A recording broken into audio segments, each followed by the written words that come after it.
시청자 여러분 안녕하세요. 김동수입니다. 올해 4월 10일 날 제22대 국회의원 선거가 있는데요. 부정선거가 있어서는 안 되겠죠.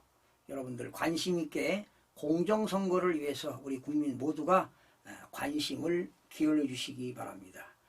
자, 이 시간에는 법률적인 검토를 한번 해보고 앞으로 어떠한 일들이 벌어질까 하는 그러한 예상을 한번 해보겠습니다. 우리나라 공직선거법은요, 대한민국 헌법과 지방자치법에 의한 선거가 국민의 자유로운 의사와 민주적인 절차에 의하여 공정히 행하여지도록 하고 선거와 관련한 부정을 방지함으로써 민주정치의 발전에 기여함을 목적으로 제정된 것이 공직선거법입니다. 이 법의 적용 범위는 대통령 선거, 국회의원 선거, 지방의회 의원, 그리고 지방자치단체장 선거에 적용하고 있습니다. 올 4월 10일은 제22대 국회의원 선거가 있는 날입니다. 그런데 이 선거일 전에는요, 사전투표 아시죠? 거소투표, 그리고 선상투표 등 다양한 관외 사전투표가 진행이 됩니다. 그동안 팬데믹 사태와 재택근무 등 여러 가지 환경 변화로 인한 사전투표를 하는 유권자 수가 급증하고 있는 추세입니다. 그만큼 사전투표에 따라 선거의 당락이 좌우되는 것도 우리는 여러 차례 경험한 바 있습니다. 따라서 본투표 못지않게 사전투표에 대한 철저한 선거 관리가 매우 중요하다고 봅니다. 지난 2022년 4월 15일 실시한 21대 국회의원 선거일에 특히 관외 사전투표와 관련해 부정선거 의혹이 제기된 바 있습니다. 또한 지난 2022년 3월 9일 20대 대통령 선거에서 사전투표장에서 선거관리 전반이 심각할 정도로 많은 부작용들이 발생한 바 있습니다.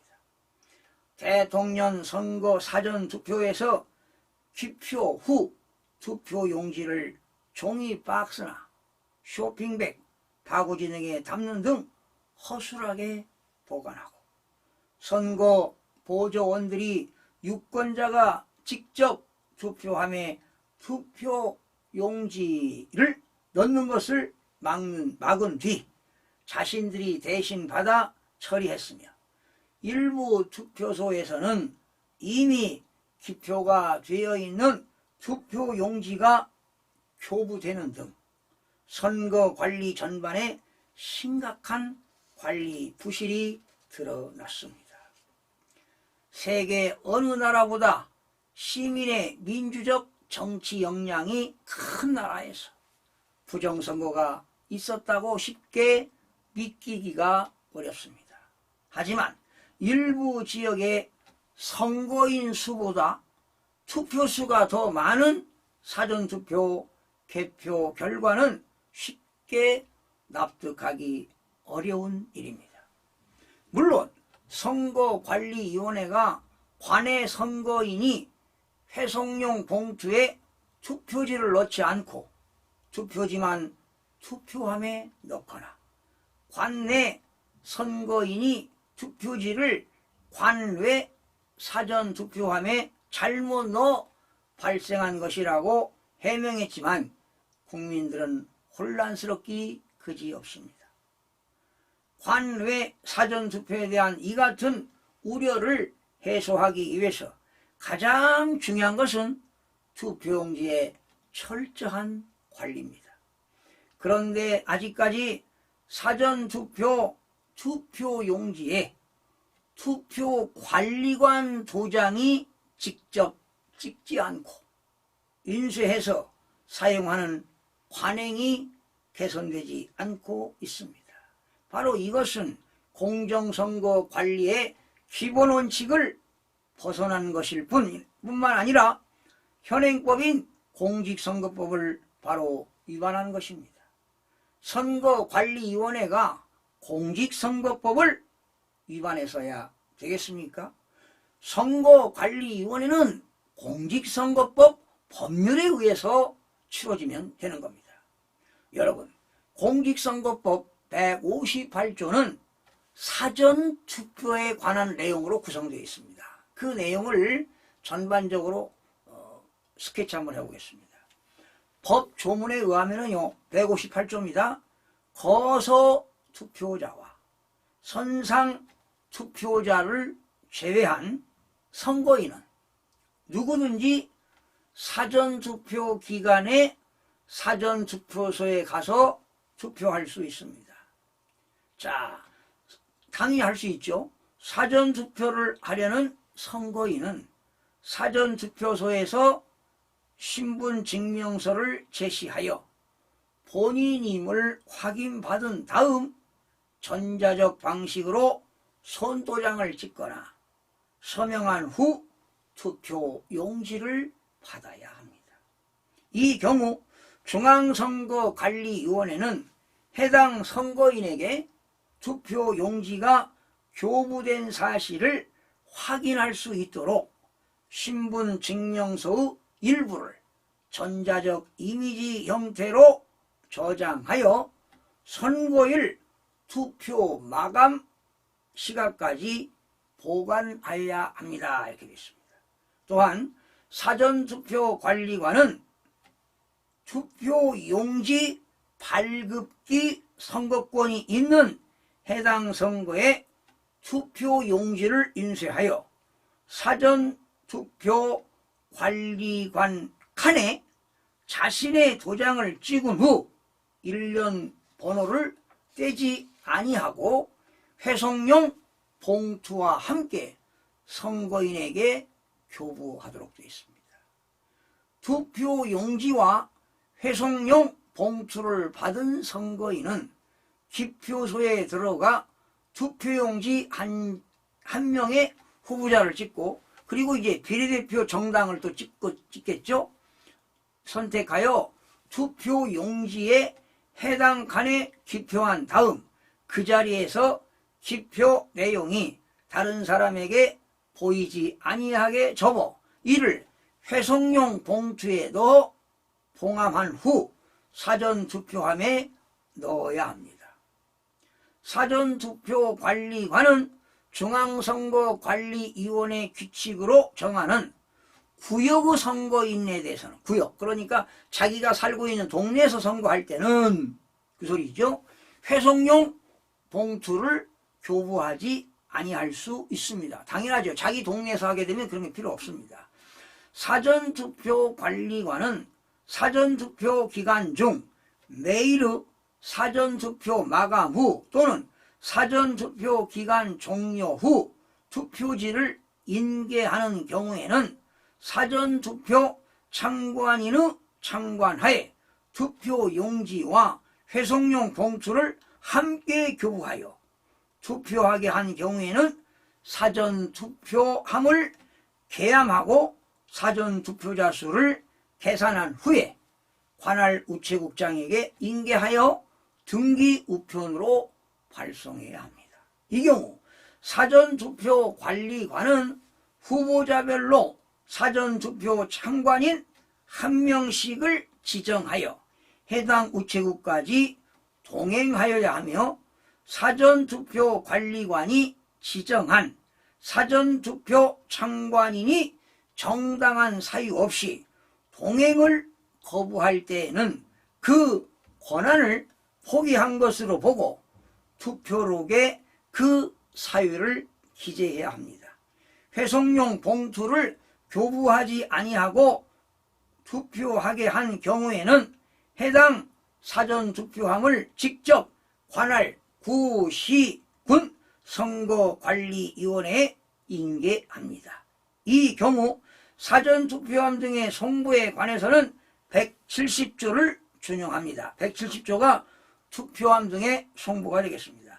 전기, 통신 장애 등이 발생하는 경우 사전투표 절차, 그 밖에 필요한 사항은 중앙선거관리위원회 규칙으로 정한다. 이렇게 되어 있습니다. 여러분, 이제 다시 정리합니다. 지금 158조를 설명드렸는데 공직선거법 158조 3항에는 이런 게 있습니다. 이미 설명드렸어요.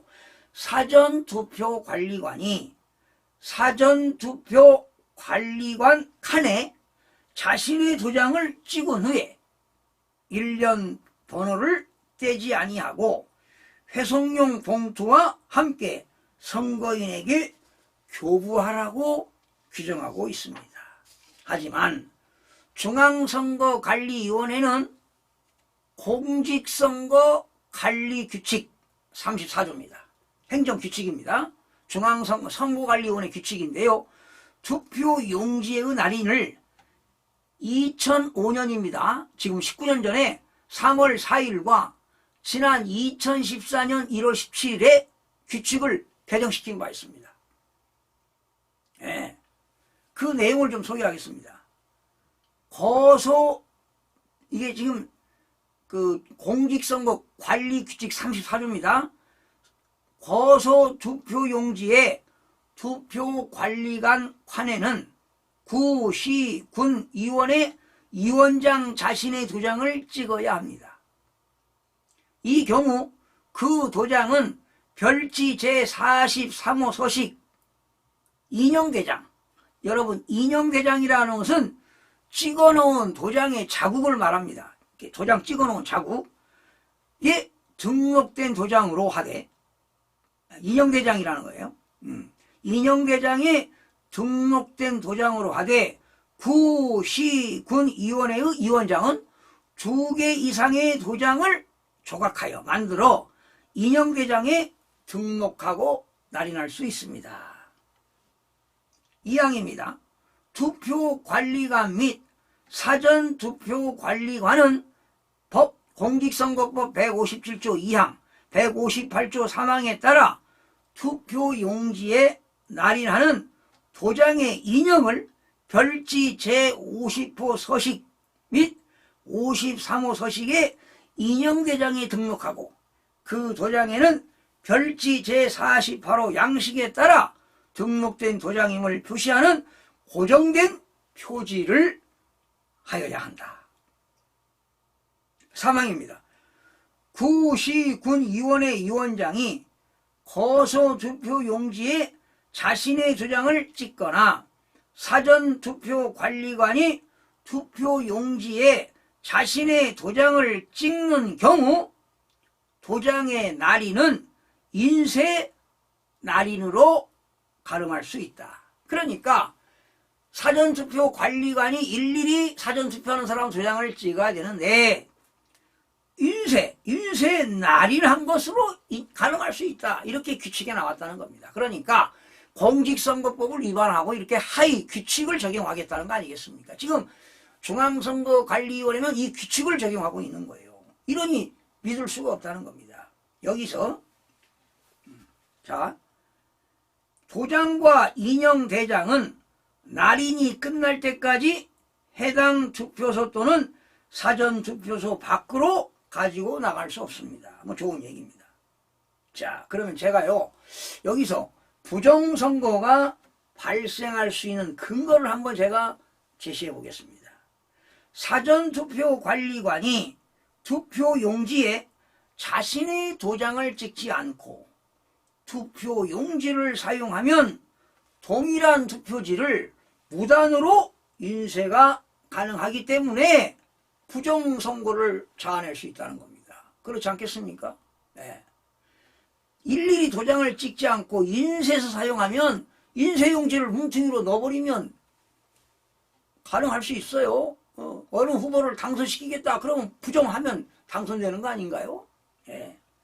투표 시스템은 유권자 등록 현황, 투표 여부 등을 관리하는 통합 선거인 명부 시스템에는 인터넷을 통해 선관위 내부방으로 침투할 수 있는 허점이 존재하고 있다는 겁니다.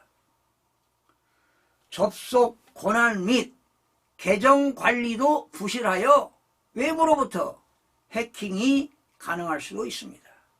이를 통해 사전 투표한 인원을 투표하지 않은 사람으로 표시하거나 사전 투표하지 않은 인원을 투표한 사람으로 표시할 수도 있고 존재하지 않은 유령 유권자를 만드는 겁니다. 이미 죽었는데 그 사람이 투표한 것으로 유권자로도 정상적인 유권자로도 등록할 수 있는 등록하는 등 선거인 명부의 내용을 변경할 수도 있다는 것입니다. 선관위 내부 시스템에 침투하여 사전투표 용지에 날인하는 청인, 그러니까 선관위에 찍는 도장이 청인입니다. 그리고 투표소에서 개인 도장, 사전투표 관리관 사인을 파일을 절취할 수도 있다는 겁니다. 실제 사전투표 용지와 QR코드가 동일한 투표지를 무단으로도 인쇄가 가능하다는 것입니다. 심지어 이런 일만 아닙니다. 여야 정당 등 일부 정당에서 선거관리위원회 위탁선거 하잖아요. 활용되는 온라인 투표 시스템에는 정당한 투표권자가 맞는지를 입증하기 위한 절차가 미흡하여 해커가 대리 투표를 하더라도 확인이 되지 않는 문제점이 있다는 것 아니겠습니까? 개표 결과가 저장되는 개표 시스템은 안전한 내부망 선거망에 설치 운영하고 접속 패스워드도 철저하게 관리를 해야 되는 겁니다. 그러니 보안 관리가 미흡하기 때문에 해커들이 개표 결과 값을 조작해서 변경할 수도 있다는 것입니다. 여러분, 이제 이러한 부정선거가 일어나다 보니 이렇게 언성이 높다 보니까 중앙선거관리위원회에서는 수개표를 도입하겠다, 이번부터. 자, 그런데 의미가 없을 수도 있어요. 정직하게 후보별로 득표수를 선관위에 전송한다 하더라도 그 조작용 서버에서 조작 프로그램을 사용하게 되면, 해킹에 의해서 사용하게 되면 부정선거를 자행할 수도 있다는 것 아니겠습니까? 그러니까 사전투표를 조작하게 되면 사실은 통계학적으로 분석이 가능합니다. 조작 범위를 알 수가 있습니다. 어느 B 후보에서 A 후보로 플러스를 하는 겁니다. 그러니까 B 후보는 마이너스 10%를 하고 A 후보에 10%를 플러스하게 되면 결과적으로 A 후보는 20%가 늘어나고 B 후보는 10%가 줄어드는 겁니다. 이렇게 조작할 수도 있다는 거 아니겠습니까? 이런 건 통계학적으로 지금 사전투표가 통계학적으로 지금 전국적으로 나오고 있지 않습니까? 중앙선거관리위원장은 물론 중앙선거관리위원회 법제과에 묻습니다. 공직선거법에 나와 있는 158조 상한 규정에 의하지 아니하고 투표를 하지 않고 공직선거관리 규칙을 따로 만들 수가 있습니다. 이건 만들 수 있어요. 그런데 지난 2005년 3월 4일과 2014년 1월 17일에 공정선거관리 규칙을 도대체 개정시킨 이유가 뭐냐 이 말이죠. 이걸 투명하게 밝혀주시길 바랍니다. 그리고 선거관리위원회 위원, 상임위원도 있죠. 위원도 있고 직원, 선거사무에 관계되는 공무원, 그리고 종사원들이 투표 위조를 하거나 증감을 위한 그러한 이미 기표가 되어 있는 투표용지를 교부할 때는 양형 기준을 대폭으로 강화해야 될 것입니다. 다시 공직선거법을 개정시켜야 되겠죠. 돌아오는 4월 10일에 치러지는 22대 국회의원 선거를 선출하는 선거가 공정하고 투명하게 이루어져야 합니다. 특히 후보자들은 공직선거법을 위반해서 불이익을 당하는 일이 없도록 철저한 학습과 준비가 필요합니다. 공직선거법 위반으로 또 재선거하게 되면 얼마나 국가적으로 낭비입니까? 세금 낭비입니까? 네. 모든 선거는 민주주의의 꽃입니다. 민주주의 절차에 의하여 공정한 선거가 행해질 때만이 민주정치의 발전은 물론 대한민국 미래를 살리는 길이라고 보여집니다. 시청해주신 여러분 고맙습니다. 여러분들의 많은 고견을 부탁드리겠습니다. 고맙습니다.